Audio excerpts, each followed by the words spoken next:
J'aime bien ce côté poétique, très délicat, très fin. J'ai vraiment eu un gros coup de cœur. J'ai fait une cloche en fleurs séchées et j'ai dit ça y est, c'est ça. Ça, c'est ce que j'aime. Et à partir de ce moment-là, j'ai plus jamais arrêté. Hello et bienvenue dans cette nouvelle vidéo YouTube. On démarre aujourd'hui le Tour de France des créatrices et je commence par aller découvrir l'univers de Elisa. J'espère que ça va vous plaire. C'est parti. Hello Elisa, merci de nous accueillir dans ton atelier. Je voudrais d'abord commencer par te demander un petit peu qui tu es et de nous présenter ce que tu fais. Alors je m'appelle Elisa, j'ai 26 ans. Et alors à la base, je suis fleuriste diplômée. Okay. Et j'ai décidé après mes apprentissages de me spécialiser dans la fleur séchée et du coup de me mettre à mon compte. Ok. Donc maintenant, ce que je fais, c'est des couronnes de fleurs séchées, des miroirs. Je fais des bijoux aussi. Que tu as aux oreilles. Voilà, tout à fait. Enfin, en gros, je suis spécialisée que dans la fleur séchée maintenant. Ouais, ok. Voilà. Et pourquoi du coup, c'est marrant, t'as pas décidé d'aller dans le cursus un peu classique j'imagine d'aller chez des fleuristes ou travailler, ouvrir même ta propre boutique de fleuriste. Pourquoi tu as décidé de te mettre à ton compte de cette manière? Et du coup, je me suis mise à mon compte parce que j'ai fait plusieurs burn-out dans ce domaine-là. Bon, et dans d'autres aussi, mais surtout dans celui-ci parce que c'était... c'est pas comme ça chez tous les fleuristes, mais moi, là où j'ai été, c'était quand même vraiment à la dure, quoi, à l'ancienne. Et ça me correspondait pas du tout. Et en plus, pour mon confort aussi, je travaillais tous les week-ends, j'avais plus de fêtes, j'avais quasiment pas de vacances, du coup c'était compliqué. Enfin, j'étais passionnée par ce domaine, mais en même temps... T'étais un peu dégoûtée au final, quoi. Ouais, voilà, enfin ça allait pas, quoi. Ce rythme de vie, en fait, me convenait pas. Okay. Du coup, c'était la solution pour moi pour faire ma passion et en même temps avoir mon confort de vie au quotidien, quoi. Ouais. Et mon rythme, c'est surtout ça, en fait, c'était mon rythme. Exactement. Donc, tu as créé comment, en quelle année, du coup, ton activité? C'était en 2022, en juillet. Ah oui, donc c'est quand même récent, hein? Ouais, c'est tout récent. Ok, trop bien. Est-ce que tu peux nous dire le nom de ta marque? Parce qu'on ne l'a pas dit, mais c'est quand même important pour te retrouver. Du coup, ça s'appelle Un Brin Délicat. Mon site, c'est www.unbrindelicat.com. Okay. Ensuite, Instagram, Un Brin Délicat. Facebook aussi, mais bon, je suis moins active. Mais Un Brin Délicat aussi. Okay. C'est tout Un Brin Délicat. Ça marche, c'est facile. Voilà. Tu es en fait uniquement sur de la vente en ligne actuellement? Ou alors, est-ce que tu as aussi d'autres canaux de vente que tu fais, mais peut-être pas tout le temps? Est-ce que tu peux nous expliquer un petit peu J'essaye de développer au maximum en ligne. Ouais. Mais de temps en temps, je fais quelques marchés. Okay. Et j'ai des commandes de personnes qui me découvrent comme ça par les réseaux, mais qui sont du coin. Et du coup, c'est pas forcément en ligne, mais en général, elles me découvrent par les réseaux. Au long de l'année, en fait, tu as un peu différents canaux de vente finalement. Oui, c'est ça. C'est pas tout le temps la même chose. Ouais. Après, j'aime bien varier parce qu'en fait, les marchés, je trouve que ça permet d'avoir du contact humain et un vrai retour. Même si les gens n'achètent pas, en fait, on a un retour et ça fait du bien quand même de voir des gens et de pas tout le temps rester enfermé dans son atelier, quoi. Tu as le côté concret des choses, même pour tester, j'imagine, des produits où tu sors des nouveautés, tu te dis est-ce que ça va plaire, etc. Au final, sur les marchés, tu te rends compte, peut-être tu as eu des surprises d'ailleurs de produits que tu pensais qu'allaient plaire et pas forcément, je sais pas. Ouais, souvent sur les marchés, c'est pas ceux que je préfère forcément qui partent en premier. Ouais, c'est ça, et souvent. ceux que je préfère, ils restent plus longtemps. Mais en fait, c'est totalement différent. Les marchés et Internet, c'est pas du tout pareil. Ouais, c'est ça. Et du coup, en quoi tu peux aussi dire que tu le vois au quotidien que c'est différent par rapport à peut-être la gestion, par rapport au... Parce qu'au final, il y a des retours quand même des gens sur les réseaux sociaux. Mais en quoi, toi, tu trouves que c'est vraiment différent? Alors, la vente en ligne, il faut beaucoup communiquer. Ouais. Et du coup, ça requiert beaucoup de préparation au niveau de la communication, justement, en amont. Alors que la vente en physique, en fait, les gens, ils passent, ils voient et voilà, après, on peut communiquer. Et en fait, on peut vendre sur le moment. Enfin, on n'a pas besoin de faire toute une communication, de réfléchir et tout. Déjà, si les gens, ils nous parlent, c'est que ça leur plaît déjà un peu. Et puis après, c'est de la vente, quoi. Enfin, je sais pas si c'est clair, mais... Oui, sur Internet, ça peut prendre éventuellement un peu plus de temps. Ouais, c'est ça. Mais c'est quand même le canal, finalement, que tu privilégies toute l'année. Oui, parce que c'est quand même plus pratique aussi, je trouve. Chez toi, parce que les marchés, il faut faire un stock, donc déjà on n'est pas sûr de tout vendre, donc après si on reste trop, c'est compliqué. Et j'ai pas envie d'avoir trop de pertes non plus. Surtout toi, ce qu'on disait un petit peu tout à l'heure en off, avec tes créations qui sont en fleurs séchées, c'est particulier, tu peux pas forcément faire les marchés toute période de l'année confondue finalement. Humidité du coup c'est pas possible, plein soleil non plus. Après en général on est protégé, mais du coup déjà en hiver il faut que ce soit des lieux qui soient fermés. Ouais. Parce que, et t'es souvent dehors en marché de créateurs. Et puis en plus on est quand même en Bretagne, quoi, donc... oui, c'est vrai, on n'a pas dit où tu es, Ouais. Donc c'est compliqué le temps. La météo est incertaine. Voilà, c'est ça.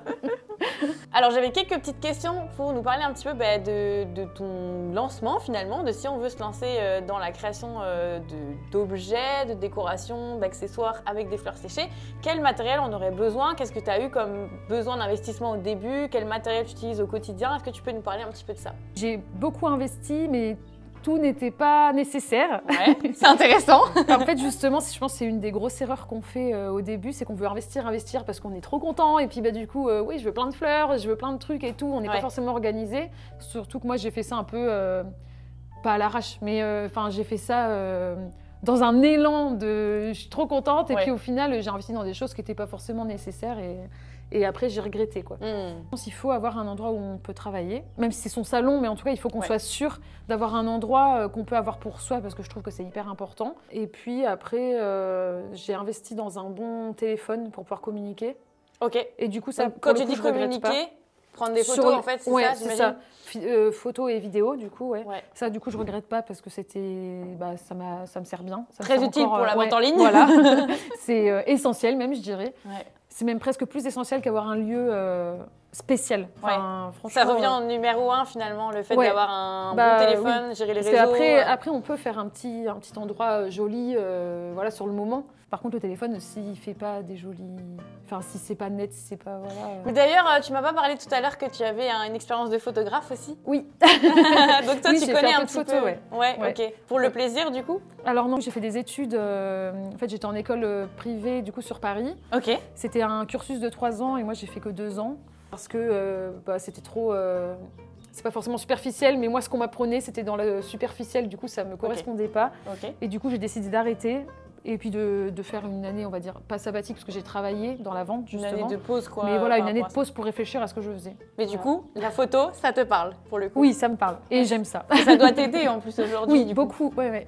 Donc, le niveau matériel, pour se lancer, il n'y a pas besoin de grand-chose. C'est un petit peu ce que tu étais en train de dire. On peut avoir tendance à trop d'acheter. Mais en fait, quels sont les outils que tu utilises au quotidien pour créer tes accessoires et du coup, c'est tous mes outils manuels. Donc, ça va être les pinces, les sécateurs et tout. Ok. Ciseaux. Ok. Après, sinon, ce que j'utilise vraiment au quotidien, forcément les packaging. Oui. Ça, tu es obligé d'y penser un minimum. Et puis, tout ce qui est pour l'informatique. Et voilà. Ok, donc pas grand-chose en fait. Franchement, ça va. Du coup, tu peux partir en vacances avec ta petite mallette et créer sur place. C'est tout à fait faisable. Ouais. Ok, bon, c'est intéressant parce que même celles qui veulent se lancer ou quoi, c'est intéressant de voir en fonction de l'artisanat aussi quel matériel on a besoin, qu'est-ce qu'il faut acheter au départ. Et parfois, ça fait aussi un choix. Moi, je sais que quand je me suis lancée dans la bijouterie, j'avais aussi en tête la céramique, mais je m'étais dit, typiquement, la céramique, il faut un four, il faut un niveau d'investissement qui est quand même hyper important. Donc là, au final, si on veut se lancer dans les fleurs séchées, pas tant que ça, ça peut être assez simple finalement en termes de matériel, quoi. Oui, ça peut être simple. Après, ce qui est compliqué pour le coup par rapport aux autres métiers, c'est que la fleur séchée, en fait, tu vas acheter des bottes de fleurs. Donc, tu as toujours un stock qui te reste sur les bras, on va dire. Enfin, sur les bras. Du coup, moi, je le garde pour les commandes personnalisées. D'accord. Mais sinon, c'est compliqué de gérer, ça. Ouais. Quand tu imagines une collection, c'est ce que tu veux dire un petit peu, tu vas utiliser peut-être des couleurs ou certaines fleurs et au final, il va t'en rester, c'est ça? Ouais, c'est ça. Ouais. Faut réfléchir en fait à son système de vente, là pour le coup c'est autre chose, mais à comment on va faire ces ventes pour pas avoir trop de stock. Donc limite après faire des pièces uniques avec ce qui reste ou avoir un autre fonctionnement. Parce que du coup, on en vient justement à ton fonctionnement en termes de création. Tu fonctionnes par collection, j'imagine. Oui. Est-ce que tu veux nous expliquer un petit peu comment tu fais, comment tu imagines une collection, qu'est-ce que tu mets dedans, quand est-ce que tu en sors des collections, est-ce que tu as une régularité, nous parler un petit peu de tout ça. Alors pour l'instant, j'ai pas de régularité parce que comme ça fait pas très longtemps que je me suis lancée, déjà il a fallu que je me mette en marche, on va dire. Ouais, te rôder quoi. Ouais, voilà, que je comprenne un peu comment il fallait que je fasse, comment les clients aussi réagissent, voilà, le temps qu'il faut aussi pour vendre. Donc au début, ce que je faisais, c'est que je sortais que des pièces uniques. Sauf que du coup, il m'en restait beaucoup sur les bras parce que pour communiquer, justement, c'est pas facile du tout. Donc là, maintenant, ce que je fais, c'est que je fais des collections sous forme de pré-vente. Ok. Donc typiquement, moi, dans la fleur séchée, j'achète les bottes de fleurs qui me plaisent pour ma collection. J'en achète une de chaque. Je fais des modèles. Ensuite, je propose à la vente. Et donc la vente dure de temps à temps. Et en fonction de ça, des commandes que je reçois, je fais mes achats de fleurs. Voilà. Ok. En fonction de ça. Comme ça, t'évites le gaspillage. Ouais, voilà. Ok. Enfin, j'ai pas de perte parce qu'en soi ça se garde, mais je. Oui, t'as pas un stock qui reste. dort Ouais. énorme sur les bras, quoi. Et du coup, j'imagine que l'entreposage, enfin le stockage aussi des fleurs séchées, ça doit être un sujet un peu particulier parce qu'on disait tout à l'heure pour les marchés qu'il faut éviter l'humidité, éviter le soleil. Bon, alors là, est-ce que tu peux nous parler un petit peu de ton atelier, où est-ce que tu entreposes? Et je crois d'ailleurs que t'es pas toute l'année dans cet atelier-là parce que c'est un peu galère avec tes fleurs justement. Cet atelier, c'est un ancien grenier à grains où du coup le grain séché. Ouais. Sauf que c'est pas du tout isolé. Et du coup, pour les fleurs séchées, ça va pas du tout parce qu'ici, il fait très humide. Tu vois, l'hiver, il pleut tout le temps. Ouais, la Bretagne. Voilà, c'est ça. Et donc, je peux pas laisser mes fleurs là parce que j'ai eu déjà plein de pertes. Au début, je me suis fait avoir. En fait, j'ai laissé mes fleurs et puis j'ai eu plein de pertes parce que ça pourrit ou ça décolore. Et du coup, c'est pas possible. Donc là, maintenant, ce que je fais, c'est que je les mets dans la maison. Donc, en hiver, je suis dans la maison. Au printemps, je reviens ici. Ouais. En été, des fois, il fait 45 parce que c'est de l'ardoise, le toit, et c'est pas isolé. Ah ouais. Donc, il fait super chaud. Donc, je peux pas toujours être là non plus. Par contre, je peux laisser mes fleurs. Ouais, ok. Oui, ça craint rien pour le coup. Ouais. Okay. Mais bon, dès qu'il commence à y avoir un peu de pluie, il faut que je remette dans la maison. Donc là, pour l'instant, c'est pas très pratique. Ça, pour le coup, pour les fleurs séchées, il faut réfléchir à ça. Ouais, c'est ça que je me disais. Okay. Sinon, il faut faire chez soi. Ouais. On va parler un petit peu plus vente. J'ai eu des questions sur Instagram. J'avais prévenu ma communauté que j'allais venir te voir. Et donc, il y avait quelques petites questions qui étaient très tournées vente, finalement. À savoir, quand est-ce que tu as vendu tes créations à des inconnus? C'est un peu ce cap au début de se dire à partir de quand on vend des créations aux inconnus. Quand est-ce que c'est arrivé pour toi? Qu'est-ce qui, selon toi, a déclenché? Et après aussi, il y aura d'autres questions, mais je te dirai ça juste après. Il me semble que c'est quand même arrivé assez vite. Bon, je n'ai pas noté. Ouais. Mais depuis le début, j'ai quand même des ventes aux inconnus. Des inconnus, mais parce que j'avais communiqué, c'était des inconnus mais du coin. Ok, localement. Parce que j'avais communiqué sur des groupes de personnes du coin. Ok. Et puis après, sur Instagram, il a fallu quand même un petit peu de temps. Et justement, c'est à partir du moment où j'étais à l'Artisan Academy où ça s'est vraiment lancé comme ça, mais il a fallu quand même un peu de temps. Ouais. Alors quand tu dis un peu de temps, c'est quoi? C'est un mois, j'imagine? Quelques mois. Ouais. Ok, c'est bien, ça donne une idée aussi parce que souvent on se dit je fais 3 posts et 3 stories, j'en sais rien, et ça va vite arriver. Oui, ça serait bien. C'est vrai que ça serait trop bien. Mais c'est vrai que ça prend un peu de temps, mais c'est bien. Après c'est normal, il faut aussi, même nous en tant qu'acheteurs, il faut qu'on ait confiance en la personne à qui on achète, qu'on connaisse un peu la personne, quoi. Donc c'est normal que ça prenne du temps aussi. Ouais, carrément. Tout à fait. Et c'est pour ça que c'est important de se montrer aussi. Oui, mais ça, c'est pas facile comme sujet. D'ailleurs, toi, tu y arrives ou pas à te montrer? Alors, je me montre en photo. Ma voix, c'est pas trop ça. Des fois, je me force. En fait, il faut pas que je réfléchisse. Genre, un matin, je me dis, oh, allez, il faut que je fasse ça et tout. Et hop, tout de suite, je prends mon téléphone et je fais. Parce que sinon, et me montrer en parlant, là, c'est super dur. Du coup, l'exercice d'aujourd'hui n'est pas facile. Du coup, c'est un gros défi. C'est bien, en tout cas, que tu le relèves. Parce qu'après, tu vas être aussi de plus en plus à l'aise, au final. Oui, c'est le but. C'est ce que je dis souvent, c'est que quand on a quelque chose comme ça qui sort un peu de notre zone de confort, au début, on s'en fait toute une montagne et en fait, quand après on commence, finalement on se dit je l'ai fait une fois donc c'est bon, je peux le refaire et puis c'est plus facile. À partir de quand tu es devenue rentable, dans le sens où tu as plus d'argent généré que de dépenses? Alors, du coup, c'est compliqué dans ce domaine-là de dire ça, étant donné que j'ai toujours des fleurs en plus. Mais en tout cas, au bout d'un an, je pense, j'ai trouvé comment faire pour que mes créations soient au bon prix. Ok. Voilà. Et que du coup, je ne perde pas d'argent sur mes créations. Mais comme c'est ça qui est difficile dans la fleur séchée, c'est que du coup, j'ai toujours un stock derrière et qu'en fait, il faut quand même que je l'amortisse. Ouais, d'accord. Donc ça prend un certain temps d'amortir ce stock, quoi. Oui, c'est ça. Ok. Et par rapport, si on enlève ton stock, dans tous les cas, dès que tu fais des ventes, tu rembourses ton temps passé, tu gagnes de l'argent, ton compte en banque, il évolue quand même à ce niveau-là, quoi. Ok. Bon, c'est plutôt bon signe déjà. C'est déjà ça.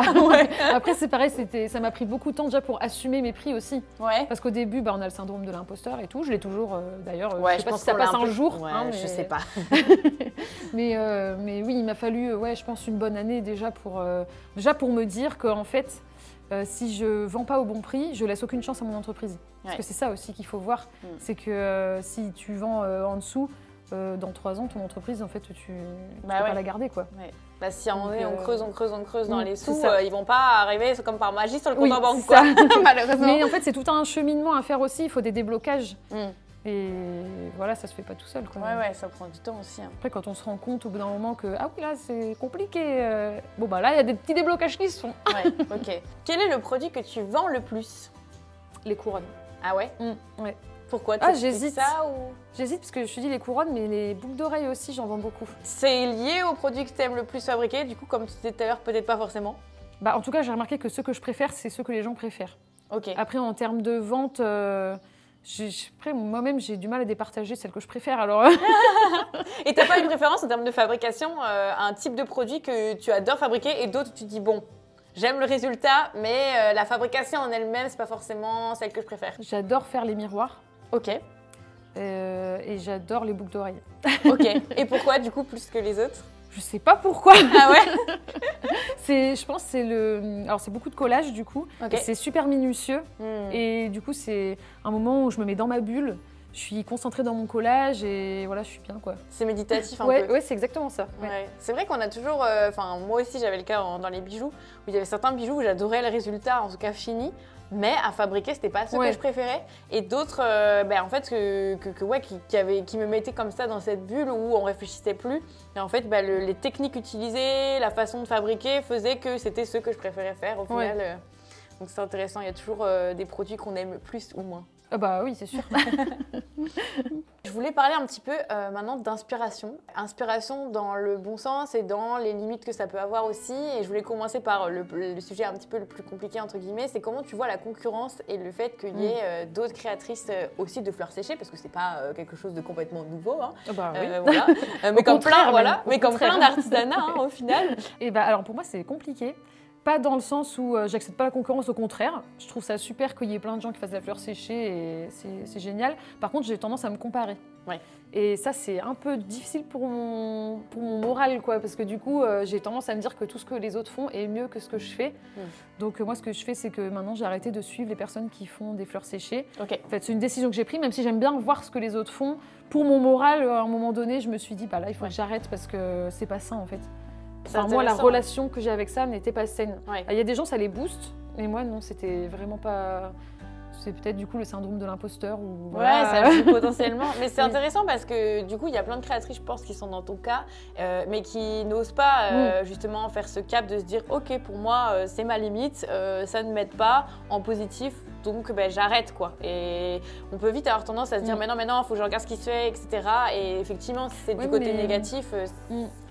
Faut pas quoi, faut que ça ait un impact positif. Oui, c'est ça, parce que ça peut aussi nous dégoûter entre guillemets. Enfin, il y avait une période où justement je regardais beaucoup ce que les autres faisaient. Souvent, évidemment, on regarde des gens en plus qui ont plus d'abonnés que nous, qui ont plus de succès que nous, forcément. Voilà. Et du coup, là, on se dit, ouais, mais de toute façon, c'est forcément mieux vu qu'elle vend plus, vu qu'elle a plus de monde qui la suit et tout. Alors qu'en fait, c'est même pas forcément vrai, parce qu'on a.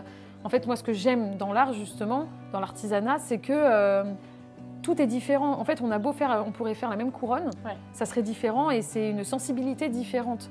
Mais quand je vois dans les d'autres concurrents, c'est pas forcément des concurrents, mais d'autres personnes qui font de la fleur séchée, j'arrive pas à... Étrangement, dans la fleur séchée, j'arrive pas à me dire ça. Ouais, mais après, c'est parce que c'est ton domaine, j'imagine. Et je pense que tu as toujours ce truc, comme tu disais tout à l'heure, le syndrome de l'imposteur. Où en fait, comme tu n'as pas super confiance en toi, parfois, chez certaines personnes, ça va booster d'aller voir ce que font les autres. Mais aussi, je pense, dans les moments de down, etc., ça peut, dans tous les cas, faire perdre un peu de confiance et se dire pourquoi moi, j'y arrive pas. Ou... Oui, c'est très périodique comme sujet. Ouais, c'est très périodique aussi, je pense, effectivement. Ouais. Tu vois, genre à la fin de l'hiver, il faut pas que j'aille voir. Quoi. Ouais, c'est ça. Avant Noël, début d'été, il n'y a pas de souci. Ah oui, début d'été, ça te booste. Voilà, au printemps, tu vois, pas de problème. J'avais deux questions par rapport à tes inspirations. Est-ce que tu aurais un compte Instagram qui t'inspire? Alors, ça peut être totalement différent des fleurs séchées pour le coup. Mais est-ce que tu as un compte Instagram que tu as en tête qui t'inspire au quotidien, que tu aimes bien suivre? J'en ai pas un en particulier. En fait, moi, je m'inspire plus avec des ambiances. Ok. Du coup, c'est plutôt, je vais aller rechercher des ambiances. Donc, c'est pas forcément un compte en particulier, c'est... je vais chercher tel ou tel domaine, bon, puis après l'algorithme fait que t'en vois un, après t'en as plein sur ton fil d'actu, du coup c'est bien fait. J'avoue. Ou sinon du coup c'est avec Pinterest aussi que je travaille beaucoup. Ok, donc ça c'est vraiment là où tu vas chercher tes inspirations au quotidien. Et aussi je crois que tu as des livres, non? Est-ce qu'il y a des livres qui t'inspirent au quotidien? Ah oui, j'en ai un, mais il est pas là. C'est pas grave. Enfin il est chez moi. Donc en tout cas tu as quelques livres que tu as aussi en ta possession qui t'inspirent et qui représentent, j'imagine, un peu la nature, les fleurs, les choses comme ça. Ouais. Ce que je fais souvent, du coup, c'est donc les livres et tout ce qui est... en fait, moi, je crée dans ma tête vraiment un univers, donc mood board. Ok. Parce que ça m'aide beaucoup à créer un univers. C'est un super outil, le mood board, Après, des fois, ça peut être des films et des séries, mais moins quand même. Ok. Et de la musique aussi. Ça, la musique, ça m'inspire beaucoup. Ah ouais? T'as peut-être un style de musique par collection, on irait jusqu'à dire ça, ou pas forcément? C'est juste que la musique t'inspire au moment où tu fabriques Ça dépend des collections. Ouais. Genre là, ma collection, du coup, c'est sur le lever du soleil, donc quelque chose de très joyeux et tout. Je vais écouter de la musique super joyeuse. Ok. En fait, c'est des musiques qui vont mettre dans une ambiance. Mais pas forcément en lien avec la collection. En fait, c'est juste que ça me met dans l'ambiance de créer à ce moment-là et que du coup, je suis bien pour créer. Chaque fois que tu crées pour cette collection, tu mets la même musique ou pas forcément? Non. Tant que ça me rend bien, c'est vrai. C'est vrai que ça, c'est aussi intéressant parce que moi, pour le coup, j'arrive pas à travailler en musique. J'arrive pas à fabriquer en musique. Mais je sais qu'il y a beaucoup de créatrices, c'est le cas. Moi, je peux pas faire sans musique. Moi, je pense que j'écoute au moment où j'imagine les produits. Mais c'est vrai qu'après, quand je fabrique, j'ai beaucoup de mal à... Il faut qu'il n'y ait pas de bruit, quoi. Ouais. Et la musique, j'ai un peu de mal. Mais c'est vrai qu'il y a beaucoup de créatrices qui aiment faire ça et je comprends parce que la musique c'est de l'art, hein, donc ça inspire aussi des émotions et si c'est en lien en plus avec ce qu'on veut faire, le mood, l'ambiance, ça peut nous guider quoi, pour avoir des bonnes idées en plus. Moi ça m'aide à me mettre dans ma bulle pour le coup. Ouais, ok, c'est un vrai outil. En fait je me concentre, c'est pas que je me concentre sur la musique, je suis concentrée sur les deux, mais oui c'est un peu méditatif et je chante et voilà, tout va bien. Et tu prends des vidéos en même temps évidemment. Oui, des fois oui. C'est vrai, même quand tu chantes? Oui, ça m'est déjà arrivé. C'est pas mal. Bon du coup tu cuts ça j'imagine, tu montes pas sur les réseaux? Si j'ai déjà montré. Ah ouais, ok, du coup mais qu'en story parce que c'est 24 heures. Donc ok, les stories j'avoue, c'est pas mal pour commencer les stories. Tu dis bon ok ça va partir dans 24-48 heures, il y aura plus rien. Bon puis si t'as que des bonnes réactions ça va, c'est pas... Tu te dis bon je l'ai fait en story, je peux le faire après. Oui c'est clair, bon en même temps après ça c'est aussi intéressant que ce que tu dis, s'il y a des bonnes réactions parce que ce qu'on a peur au final souvent c'est la réaction des gens. C'est le jugement. Ouais, c'est ça le jugement des gens, mais bon sur les réseaux au final tu crées une communauté qui te ressemble, donc normalement à moins d'avoir 4 millions de followers, t'as quand même globalement des gens bienveillants, je sais pas si c'est un peu ce que tu ressens aussi. Si, complètement, ouais. Après, comme on disait, il y a peut-être des fois des petits sujets polémiques, des petits sujets touchy. Il va y avoir des gens qui vont pas être d'accord ou qui vont te le dire. Mais, mais ça reste bienveillant quand même. Ouais, il y a personne qui te critique sur ton physique, sur toi, qui dit tes créations sont moches. En tout cas, ils me le disent pas. Ouais, voilà. Normalement, ça va quand même. Mais c'est vrai que c'est une peur que beaucoup de créatrices me partagent. Ouais. C'est dommage parce qu'en vrai, nous, ce qu'on veut partager, c'est ce qu'on crée. Ouais. Donc, c'est dommage de se mettre des barrières. Mais bon, après, c'est notre rapport à nous-mêmes aussi. Oui. Et en fait, c'est en lien aussi avec ce qu'on crée. Enfin, il y a forcément, et du coup, notre communication aussi est en lien avec notre image à nous-mêmes.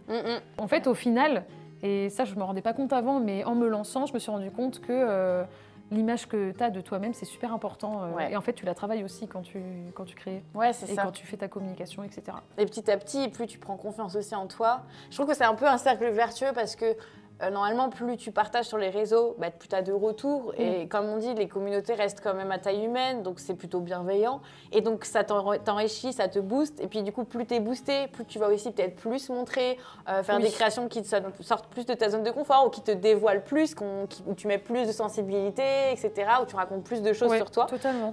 Et au final, après, c'est normalement, les gens réagissent positivement. Oui. Et donc, ça peut être hyper boostant, en fait, pour la confiance en soi, de se lancer aussi comme ça. Mais en même temps, c'est vraiment un travail sur soi. Et je m'en suis rendu compte là avec ma dernière collection, Lever de soleil.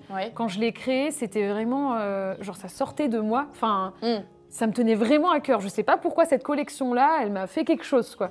Et du coup, c'était hyper dur de la montrer. Parce que j'avais l'impression que quand je montrais mes créations, tu te mettais à nu. Je me montrais moi. Et en fait, j'ai eu des retours. J'ai jamais eu autant de retours positifs sur une collection. Comme quoi. Donc au final... Il faut prendre sur soi, c'est comme tout, il faut prendre sur soi au début, mais en fait ça vaut vraiment le coup de le faire, quoi. Mais ça se ressent en fait, hein. Souvent les collections dans lesquelles on met le plus d'âme et on vibre plus et on l'a créé avec le cœur, quoi, et on a vraiment quelque chose à partager avec. Souvent, c'est quand même des collections qui fonctionnent. Alors, évidemment, dans chaque collection, il y a des produits qui fonctionnent plus ou moins bien. Mais c'est vrai que moi aussi, je l'ai remarqué quand j'ai fait des collections pour faire des collections, pour sortir des nouveaux produits. Je pense qu'il y a plein de créatrices qui se reconnaîtront parce que le fait aussi de se dire faut que je sorte des nouvelles collections à telle date, des nouveaux produits avant, etc. Parfois, on peut être sous la contrainte et finalement pas respecter sa créativité, son inspiration et le faire malgré tout, alors qu'on n'est pas hyper inspiré. Et du coup, ça va se ressentir quand même, on va avoir plus de mal à communiquer dessus, ça va peut-être moins plaire, alors que les collections où ça coule de source et où on est hyper inspiré et on partage ça naturellement, et c'est souvent, les gens sont très réceptifs, quoi. Faut se faire violence au début, il faut pas avoir peur, je pense, des retours, parce qu'au final, c'est souvent très très positif. Ce qu'il faut se dire, c'est que ça vaut le coup. Sur le moment, c'est dur, on prend sur soi, mais après, en vrai, ça vaut vraiment le coup de prendre sur soi et de se lancer. Par rapport justement aux inspirations, mais là, pour le coup, c'est pour inspirer un peu les créatrices qui nous écoutent. Quel est ton meilleur raté? Genre, il y a un truc qui s'est pas passé comme prévu, mais au final, après coup, tu te dis, en fait, ça valait mieux ou tant mieux parce que j'ai appris ça m'a permis de m'améliorer sur ça, etc. Et justement, je dirais que c'est une collection où j'étais pas hyper inspirée. Ok. J'avais fait une collection sur le thème de l'hiver et je l'ai faite. Le thème en soi m'inspirait, mais je sais pas, les fleurs au final me correspondaient pas. Okay. En fait, je me suis forcée un peu à faire cette collection, je sais pas pourquoi, mais après c'était au début, donc c'est pareil, au début tu fais plein d'erreurs. Et puis, ça n'a pas du tout fonctionné, j'ai vendu 0 création. Ah oui, carrément, c'est même pas genre une, c'est 0 création. Okay. Mais après, finalement, je me suis dit, en fait, ça m'a appris que, en fait, il fallait pas que je crée quand j'étais pas inspirée. Ouais. Donc, comment tu fais pour respecter ton rythme de créativité au final, au quotidien? En fait, je m'écoute. Okay. Je sais pas quoi dire. Tu te fais un planning ou quand même Alors, j'essaie de me faire un planning, mais je ne suis pas forcément à la lettre. Ouais. En fait, par exemple, moi, je fais mon planning sur mon téléphone qui va me mettre des rappels. Ouais, là, il faudrait peut-être que tu penses à une collection, quoi. Ok. Donc après, moi, je fais une liste de collections qui pourraient m'inspirer. Ouais, t'en as une base de données un peu en tête. Ouais, voilà. Quoi, ou alors, sur le moment, je réfléchis et en général, je trouve quand même plusieurs idées. Ouais. Et puis là, en ce moment, ce que je fais, c'est que vu que j'ai une newsletter et j'ai quand même pas mal d'abonnés dessus, je crée avec eux. Donc, je leur propose la liste des thèmes qui m'intéressent et c'est eux qui choisissent le thème. Ok. Donc là, lever de soleil, par exemple, c'était ça. Ok. Et... Peut-être aussi ce qui a fait que tu as aimé cette collection, peut-être la co-créer avec ta communauté. Oui, j'adore faire ça. Maintenant, je fais tout le temps ça. Ah ouais? Ok. Ouais. Et tu as combien d'abonnés sur ta newsletter? J'en ai presque 70. Ok, ouais, c'est pas mal. Ouais, par rapport au nombre, par rapport à ma communauté, je suis 900 abonnés, donc 70 abonnés de newsletter, c'est bien, je trouve. C'est bien, ouais, en pourcentage. Ouais. Oui, c'est ça, parce que on pense toujours, les créatrices, quand on dit t'as beaucoup d'abonnés, etc., souvent on se dit il faut avoir 10 000 abonnés pour vendre, il faut avoir 4000 mails pour commencer à vendre. Mais non, en fait, la preuve que non. Tu arrives à vendre des créations. D'ailleurs, c'est peut-être plus des gens qui te suivent par email ou... Oui, complètement. Et ils sont super investis en plus. Parce que du coup, je fais souvent des sondages pour demander leur avis sur des fleurs, voilà. Et j'ai quand même pas mal de retours. Si jamais, ça m'est arrivé une fois de ne pas avoir trop de retours, et du coup, j'ai clairement exposé, parce que du coup, je communique beaucoup. Enfin, je communique ce que je ressens quoi, aussi. Voilà, oui, j'essaie d'être authentique. Et du coup, j'ai eu à ce moment-là plein de retours. Mais non, mais t'inquiète pas, c'est juste que là, c'était pas le moment et tout. Et finalement, le sondage d'après que j'ai refait, et en fait, j'ai jamais eu autant de résultats. Et ils m'ont bien fait comprendre que non, t'inquiète pas, on est là. C'est juste que là, c'était pas le moment. Trop mignon. C'est chouette. Mais ça, c'est vrai que c'est intéressant parce qu'on se dit, comme on parlait au tout début de l'interview de la vente en physique, où il y a plus de concret, de retours. Mais comme quoi, tu arrives quand même au quotidien avec Internet à trouver une manière de communiquer aussi avec les gens qui te suivent. Et d'avoir un échange, quoi. Ce soit pas juste non plus dans un sens où on partage le contenu, regarde ce que j'ai fait, c'est beau et achète-le, mais qu'il y a quand même un échange que tu fais aussi avec les gens qui te suivent, quoi. Et c'est en ça aussi que les stories, d'ailleurs, c'est super important. Ouais. Parce que la plupart de mes ventes, c'est, je pense, que des gens qui me suivent en story aussi. Ok. Donc je sais que j'ai à peu près 120 personnes qui me suivent tous les jours en story. Régulièrement. Et ils sont vraiment investis, quoi. Okay. Enfin, ils ne sont pas là juste pour regarder, quoi. Si on refait un petit bilan du développement de ton entreprise, donc créée en 2022, il me semble que tu as eu un congé maternité aussi qui est arrivé il n'y a pas longtemps. Donc ça avait commencé à bien se lancer, puisque tu me disais tout à l'heure en off que ça avait fait une petite pause évidemment avec l'arrivée de ton bébé. Du coup, là, tu as des projets qui vont arriver, j'imagine, pour la suite, pour relancer. Tu as des collabs, tu as des petits trucs qui vont arriver, non? C'est ça? Là, j'ai une petite collab de prévue, une collab de prévue. Ouais, ok. Et puis, après, voilà, c'est à moi de travailler aussi là-dessus. Là, justement, il faut que je m'y mette. Mais bon, c'est vrai que revenir d'un congé maternité, ça prend beaucoup d'énergie, quoi. Donc, c'est pas évident, Mais bon, ça va se faire. C'est lancé, donc maintenant, il n'y a plus qu'à développer, quoi. Ok, trop bien. Et pour terminer l'interview, on n'a pas dit, en fait, mais tu es une élève de l'Artisan Academy, mon programme de formation. Est-ce que tu peux juste nous toucher quelques mots et nous dire en quoi ça t'a aidé à développer, justement, ton activité? Alors, ça m'a beaucoup aidé déjà pour faire des collections. Parce qu'avant, je ne fonctionnais pas du tout comme ça. Et c'est En fait, la manière dont tu expliques les choses, qui fait que ça m'a donné un déclic. Ok. Et en fait, je me suis bien rendu compte que c'était quand même mieux de fonctionner en collection. Enfin, pour moi, en tout cas, après, voilà. Hein. Ouais. Mais en tout cas, moi, ça m'a bien aidé. Ça m'a aidé aussi à communiquer. Parce que j'osais pas forcément au début me montrer, etc. Et au final, ça m'a beaucoup aidé à prendre confiance en moi.